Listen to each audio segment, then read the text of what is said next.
Pues, pero yo quiero que nos platiques de las obras que has hecho en estos días de pandemia. ¿Cuál ha sido la inspiración para cada una de ellas? Bueno, aparte de los videos, antes de la pandemia tuve una etapa muy, muy fuerte a partir de diciembre, en donde mi hijo empezó a tener como mareos y empezó a desmayarse. Y entonces empezamos a investigar, investigar, investigar, hasta que pues, vimos que estaba muy mal del corazón.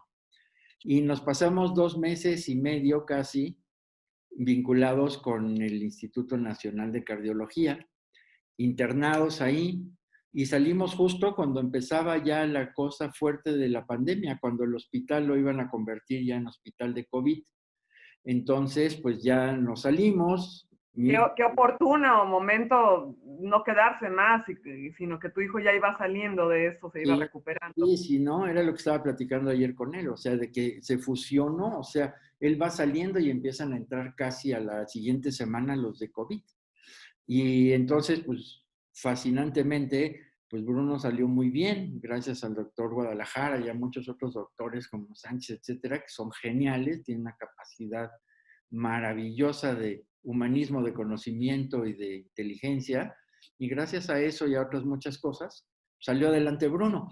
Entonces, cuando salió, le tomé una foto en la silla de ruedas con su tapabocas que le habían llevado sus abuelos y un gorrito y no sé qué. Y entonces dije, voy a hacer una fotopintura de eso, pero en pastel.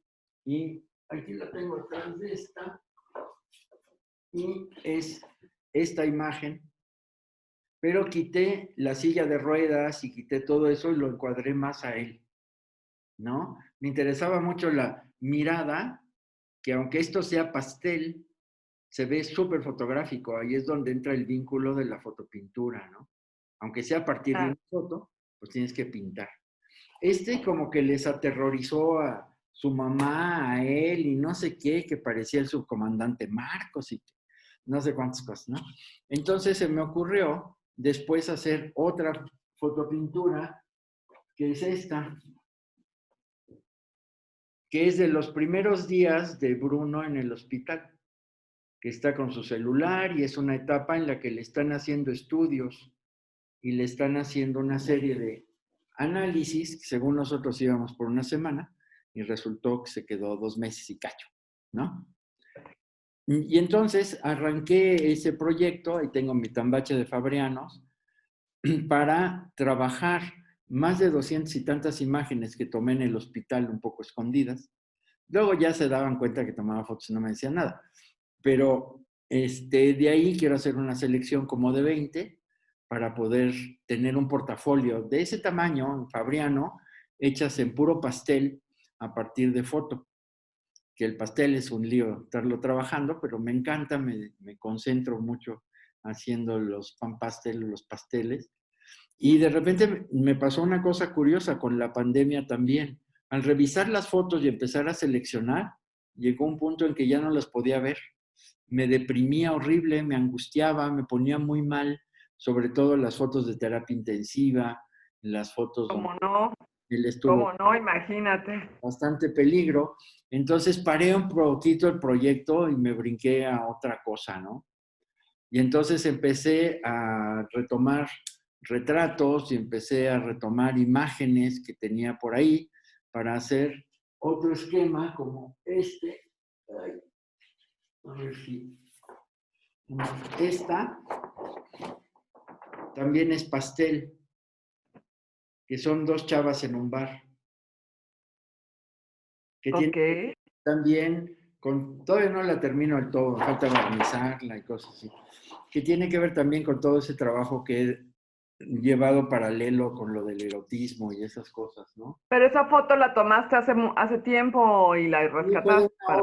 de hecho, es una foto de una obra de teatro, en Ah, donde yo, cuando andaba ahí de fotógrafo, tomé una foto de una puesta en escena para un cuate, bueno, de las secuencias ahí de la obra, y me quedé con algunas, entonces de repente agarro y reciclo, ¿no?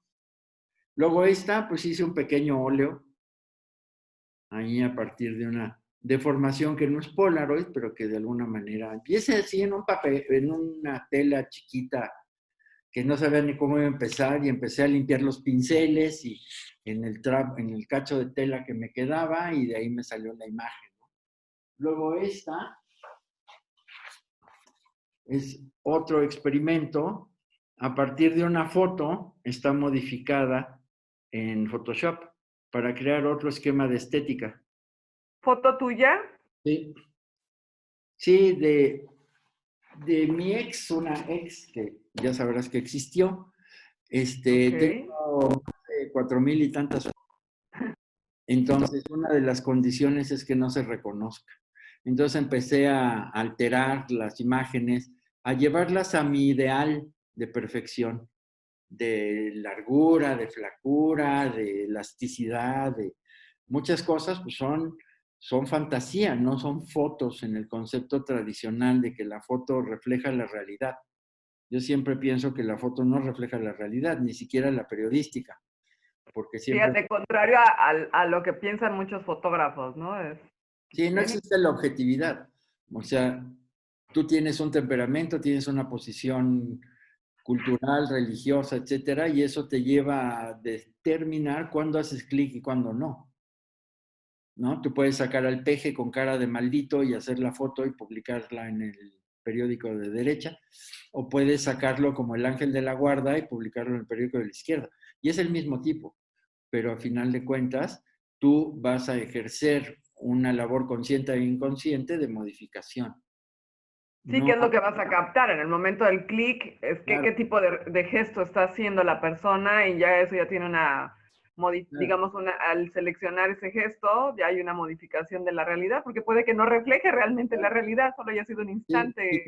si te fijas lo que publica, por ejemplo, una revista o periódico de medio centro izquierda, o lo que publica uno de centro, o lo que publica uno de derecha, a final de cuentas es la misma circunstancia con tres visiones diferentes.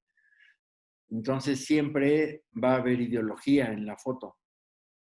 ¿Por qué? Bueno, pero sobre todo la del artista, porque es una fotografía artística. De cualquier pendejo que tome fotos. O sea, no tiene que ver nada con que seas artista o no. O sea, la objetividad es tu ideología, es tu manera de ver el mundo. Entonces, un periódico de derecha va a contratar un fotógrafo de mentalidad de derecha. No va a contratar uno crítico que tenga un ojo como medio cáustico o que quiera denunciar cierta realidad. Alguien que publique en una revista policíaca no va a sacar una foto esteticista del New York Times.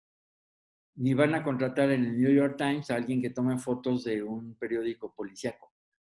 O sea, todo está Ya, vinculado hay un sesgo ya, ¿no? con una Aparte. coherencia que tiene que ver hasta con el nivel objetivo. ¿Y de dónde viene este mito? De que los diarios, desde Randall Hearst, querían decir que una fotografía no tenía ningún tipo de interpretación, que el escritor podía cambiar la versión, pero que la foto era un documento fidedigno. Entonces, la prensa internacional siempre ha manejado este concepto ideológico de que la objetividad de las fotos son la realidad. Y eso no es cierto. O sea, de ninguna manera es cierto. Porque yo me acuerdo cuando fotografiaron a Marta Sagún para diferentes medios, me puse a revisar, yo iba a entrar a esa sesión de fotos con la expresidenta o su vicepresidenta o esposa del presidente, yo iba a tomar fotos en una sesión que dio para fotógrafos. Y a la mera hora no me dejaron entrar porque pues, yo no correspondía a nadie de prensa. Si bien era fotógrafo, no tenía yo ningún medio donde publicar. Entonces no me dejaron entrar. Y me puse a compararlas. Evidentemente las de Lola era como Lady D, ¿no? Las de Caras, pues era un cutis maravilloso. La de un periódico de más o menos izquierda era una autoritaria. La tomaron cuando estaba enojada diciéndole a alguien de sus asistentes X cosa. Tomaron esa foto y esa publicaron. En otro periódico era la ejecutiva. En otra revista era la ama de casa preocupada por la familia. O sea, ¿dónde está la objetividad? Es la misma señora con 80 versiones diferentes y que ella lo manejaba muy bien. Entonces, al demonio con la idea de que la fotografía es objetiva. O sea, puedes ser suficientemente tonto para no darte cuenta de que la foto que tomas está cargada de tu visión del mundo. Y crees que así es el mundo porque así lo ves tú. Pero si Claro, alguien... porque eliges ese momento. La foto que eliges mostrar para ilustrar algo es con cierta intención. Claro, y además tiene cierto ángulo y cortas lo que no te gusta, y si no te gusta que haya negritos, lo sacas del encuadre, y si el sobrino medio tontito no quieres, pues metes el zoom y nada, sacas a los sanos. O sea, hay un manejo de todo en la foto, es una proyección. Por eso ahora los medios están llenos de imágenes iguales, porque parte del proceso es enajenar al espectador para que no produzca nada cuestionador, nada que te mueva. O sea, McLuhan decía que había imágenes que eran masaje y había imágenes que eran mensaje. Y en el caso de Internet, el 95% son masaje, como era antes la televisión, ¿no? No es un mensaje. No hay crítica, es una No, imagen más. una imagen más. O sea, hay más fotos publicadas del interior de los hospitales en Europa que en Latinoamérica o Estados Unidos con el coronavirus, Ahorita con la contingencia. ¿no? De repente hay Y un de video, hecho es como todo un misterio, ¿no? Haz de cuenta que es como territorio inexplorado, ¿no? claro, imagínate la cantidad de testimonios que podría haber. O sea, Sí, por la dificultad para entrar. De hecho, aquí, yo estoy acá en Cancún, como tú sabes, pero los que nos estén viendo no lo saben. Y me recuerdo que en el grupo de fotógrafos que tengo, colegas fotógrafos, por ahí decían, se solicitan fotógrafos para entrar a hospitales durante la contingencia a documentar. Me llamó mucho la atención este anuncio. ¿sí? Y entonces muchos no sienten que sea una foto publicable, muchos obviamente tienes miedo al contagio, etcétera, ¿no? Pero, por ejemplo, enfermeras, médicos y todos los demás que entran con celulares podrían estar haciendo un registro histórico muy importante, pero pues están muy ocupados en lo que tienen que hacer, ¿no? No saben- No lo dudes que más adelante tendremos imágenes Es muy de probable que gente que se anime a compartirlas más adelante, que ahorita no es el sea, momento. ajá. Sí, es muy probable que se haya un banco de imágenes latentes ahí muy interesante, ¿no? Y Entonces, no sé, por ejemplo, el resultado de esta convocatoria que hubo, quién se haya animado y quién haya corrido el riesgo para entrar a claro, documentar, no sé con qué objetivo, cuál vaya a ser el enfoque. Como bien dices, pues va a haber una selección con una intención, ¿no? A la hora sí. de que se... Y siempre va a ser una intención fotográfica documental. La diferencia con el artista, que ahí es donde de repente dicen, pues, ¿eres fotógrafo o eres artista plástico? Como decías al principio, ¿no? El fotógrafo se contenta con ser muy buen técnico, pero casi no está él metido en la foto más que de una manera inconsciente o subliminal. El artista tiene una intención clara de qué es lo que quiere comunicar y generalmente quiere modificar las técnicas que existen dentro del proceso, o sea, quiere innovar, mientras que el fotógrafo quiere usar una técnica clásica. Quiere que la foto le quede bien enfocada, que esté bonita, que tenga buena composición, que diga algo de la realidad, ¿no? Y el artista no, es como un literato, está investigando, está experimentando, está plasmando también la realidad, pero a través de su propia imaginación, conciencia, alteración, cultura. Entonces es un reto También su concepto de estética que va a variar muchísimo. también. O sea, hay como vanguardias y retaguardias, ¿no? Entonces hay fotógrafos de vanguardia, como Sebastián Salgado, por ejemplo, ¿no? Es un fotógrafo que propone nuevas maneras de ver y de hacer. Y hay fotógrafos de retaguardia que pues hacen lo mismo que han hecho siempre, es como una especie de artesanía y artesano, ¿no? Arte o artesanía. Entonces, actualmente la facilidad tecnológica lleva a todo el mundo a ser artesano y pensar que con un celular ya eres fotógrafo, que sería tan tonto como escribes mensajes en WhatsApp y entonces, imagínate, tú como Ya eres poeta escritor. me dijeran, yo soy escritor porque he publicado no sé cuántos mensajes y también soy poeta porque los hago chiquitos. Es la misma bobera de tomar fotos y pensar que eres fotógrafo o de mandar mensajes de WhatsApp y creerte que eres poeta. O sea, ¿En qué momento eres fotógrafo? en el momento que tienes un control sobre la técnica, en el momento que eres capaz de mostrar una realidad sin ruido, ¿no? En el momento que eres, pues que cumples con profundidad de campo, enfoque, ese tipo de cosas. Ahora, ¿cuándo te conviertes en artista? Cuando tienes una visión propia. Sí, la parte técnica, cuando dominas la técnica. No, ese es Cuando un dominas la técnica y luego viene ese es la un mito. estética, No, ese es un mito espantoso. ¿no? El pensar que cuando yo domine la técnica pictórica, voy a ser buen pintor. O cuando domine la técnica fotográfica, voy a ser el gran artista. No es cierto. Primero, ni las puedes dominar todas. Son miles de técnicas, decenas de puntos de vista, de estructuras, de géneros. De aquí a que recorras todo, pues ya te perdiste. Imagínate ser experto en acuarela, en óleo, en acrílico, en encausto, en grabado, en dibujo a lápiz, en dibujo a carbón, en digital, en pintura en iPad. Y ya cuando sea bueno en esa técnica, además ya saldrían nuevas técnicas, entonces ya después voy a poderme expresar. Bueno, entonces es un camino que va uno armando de manera paralela. Sí, pero los grandes artistas nunca fueron grandes técnicos.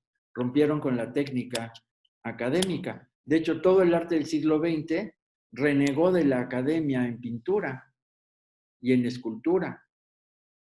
O sea, precisamente porque es un modelo acabado. Y entonces, todo el siglo XX es de artistas propositivos, muchos diferentes entre sí, porque no quieren cumplir con la academia. ¿Me explico? Con la pintura bien hechecita. Eso no quiere decir que se les va a caer la pintura de lienzo. O sea, sí saben técnica, pero no la aplican dentro de los esquemas tradicionales de la academia. Por ejemplo, vas a un jardín del arte y ves unas pinturas hechas al óleo de una ventana de San Ángel o de un pueblo colonial con sus bugambilias y sus macetas y sus pajaritos. Y dices, ¿qué desmadre para pintar esto con esa calidad? Muy buenos pintores. Pero el contenido, puta, se agotó desde los años 30, tal vez desde el siglo pasado, antepasado, ¿sí?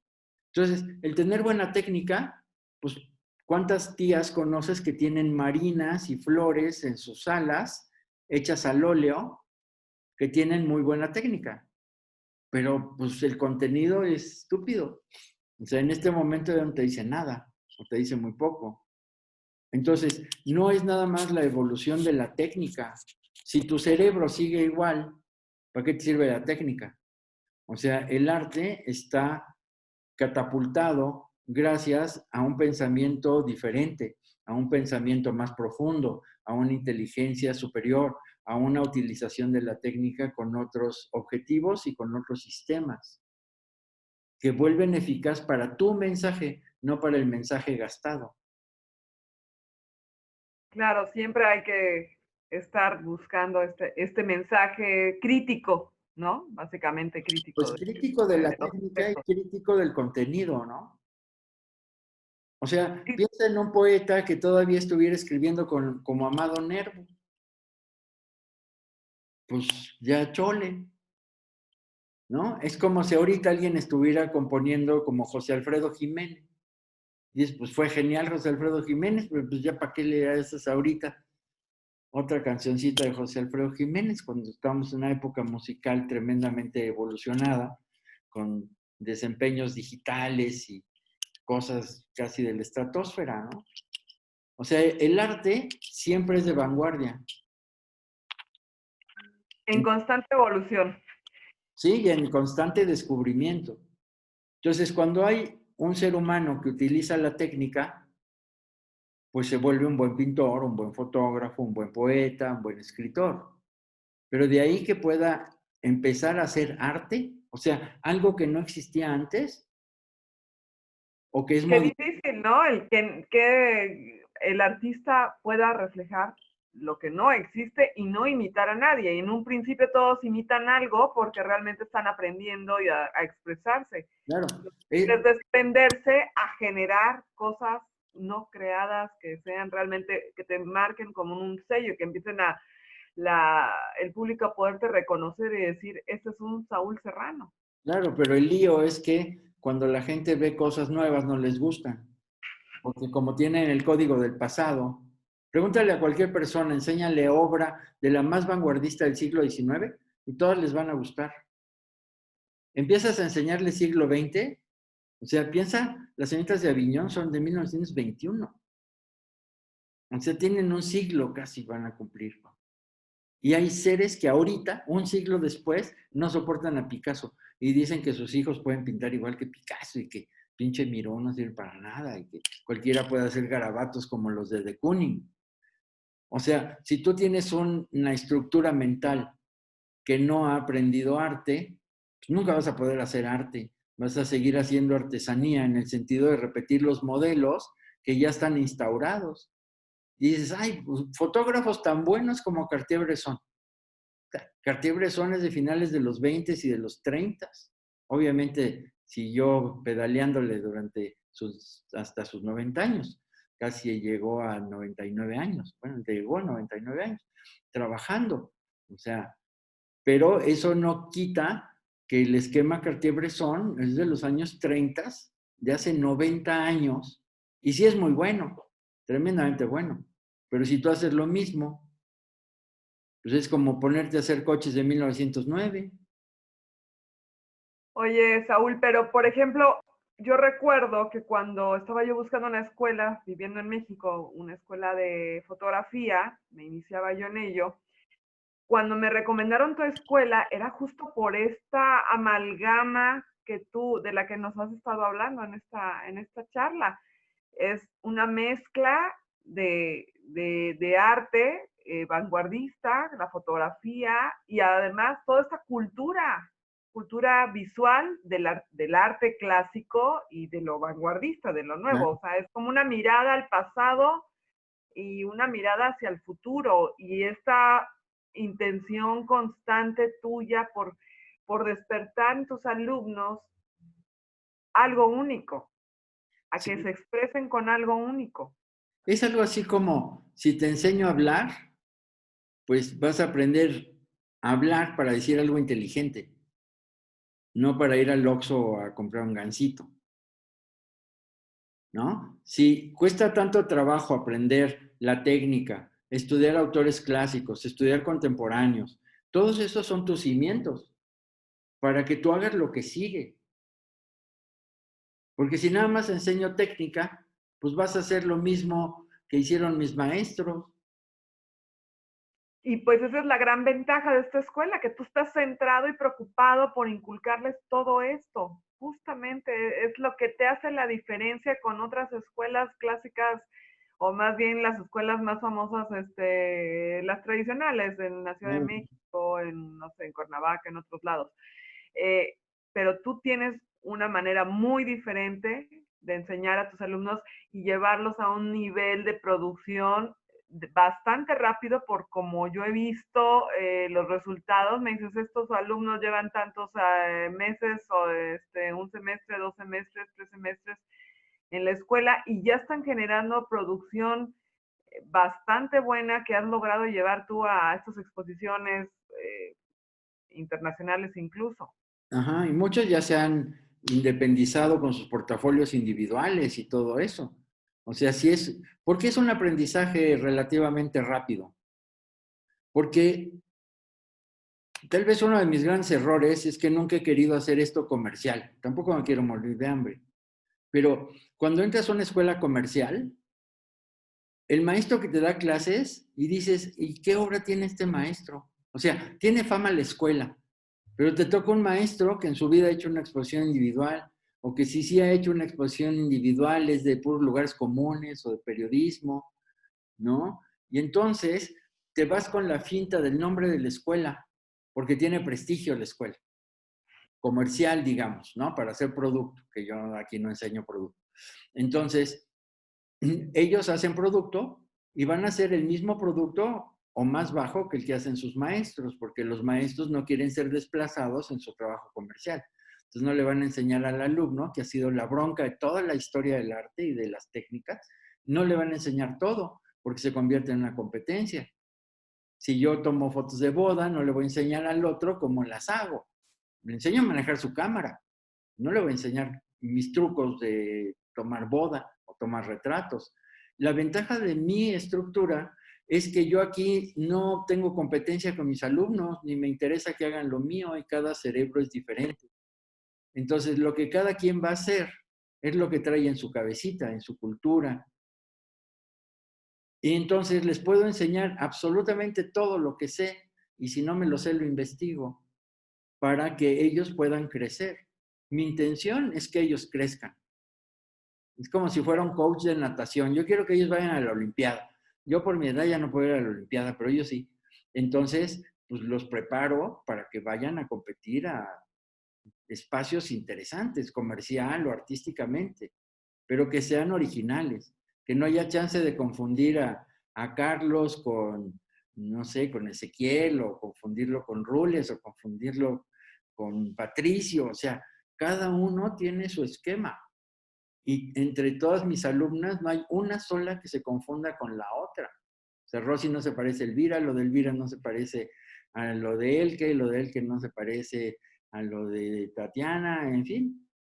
Cada quien es... Oye, ¿y las exposiciones que realizas al final del semestre, en qué momento hacen esas exposiciones ellos contigo? Tú tienes una galería, no nada más la escuela, Sí, sino también tienes una galería. hay una galería que oscila. De hecho, desde que tenía la escuela en Insurgentes puse esa idea. Al final del semestre hacemos una exposición en donde participan voluntariamente con lo mejor que tengan. A veces hay una temática, a veces no. No es obligatorio, que además en esta escuela no hay calificaciones, a nadie se le sanciona porque falte, no tienen que usar el tipo de cámara que yo uso. En fin, es una escuela como muy abierta, en donde lo importante es que aprendan a expresarse, para lo cual necesitan técnica muy buena, porque un artista no puede tener mala técnica, la puede romper, pero porque ya se la sabe. Tienen que tener cultura. La cultura es fundamental. O sea, tú como escritora no te imaginas que alguien pueda ser escritor si no lee, o un pintor no puede ser pintor si no conoce 100 pintores mínimo. Un cineasta no puede hacer cine de arte si no conoce cineastas artísticos. El fotógrafo te habla de técnica. Pregúntale de 10 autores y cuáles son las obras más interesantes que para él sean muy buenas de cada uno de los 10. Bueno, con trabajos te va a mencionar 3 y probablemente no se acuerde bien ni de 3 imágenes de ese autor, porque el fotógrafo no está estructurado para ser culto. El fotógrafo está estructurado para ser técnico y tiene la... Pero justamente tú les inspiras que se pongan a estudiar, que se pongan a ver mucha fotografía, mucho arte, y además pues haces una orientación precisamente para el que no la tenga previa, para que se pueda dar un clavado muy fuerte, tienes mucha orientación para este tipo de... Claro, de hecho el tiempo aquí está destinado en tres aspectos.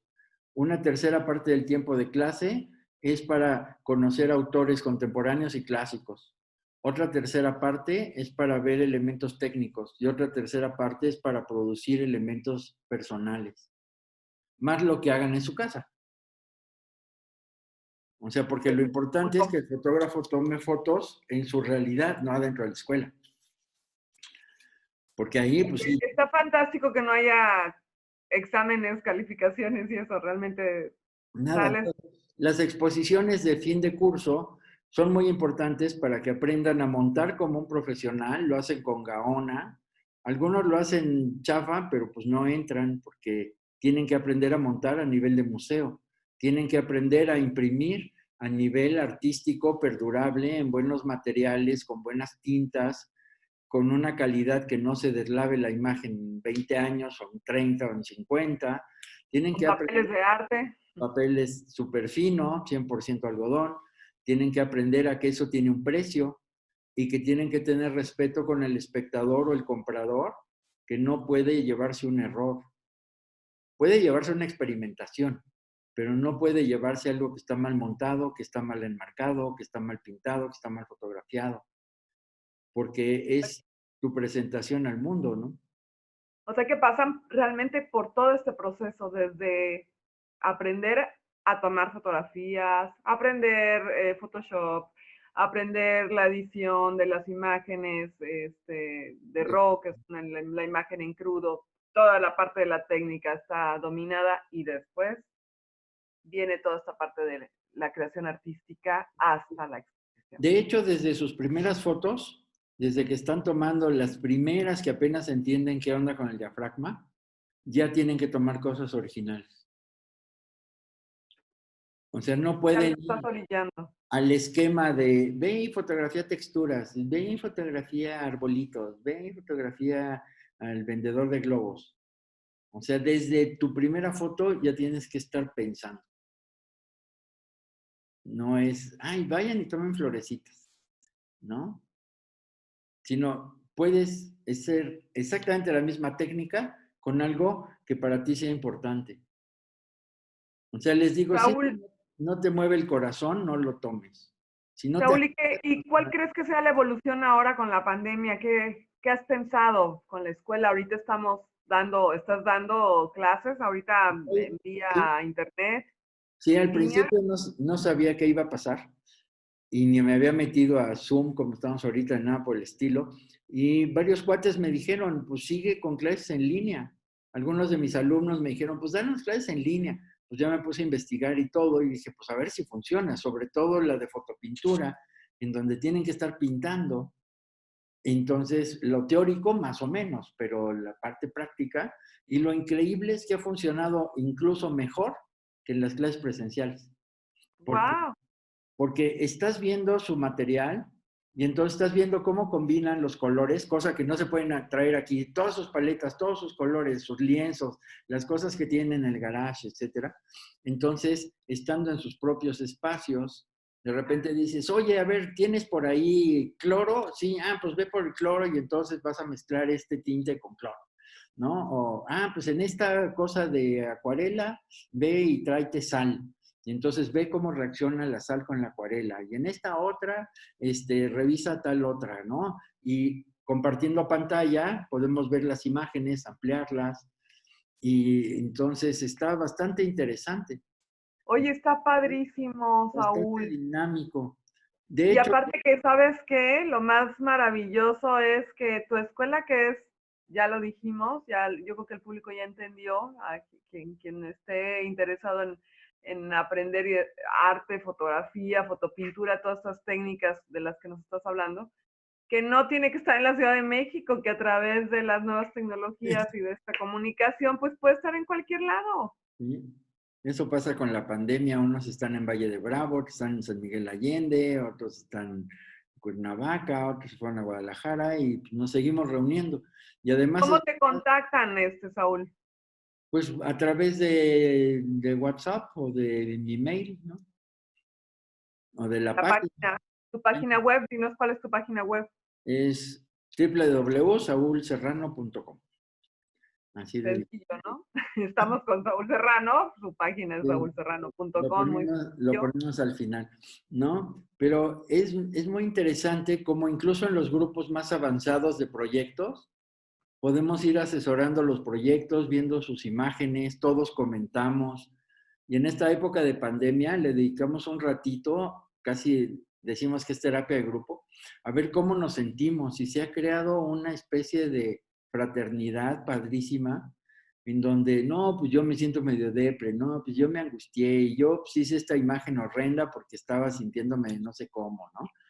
Y entonces eso te va soltando el esquema creativo, porque la idea es que esto que te está sucediendo lo tienes que derivar hacia una obra, ¿no?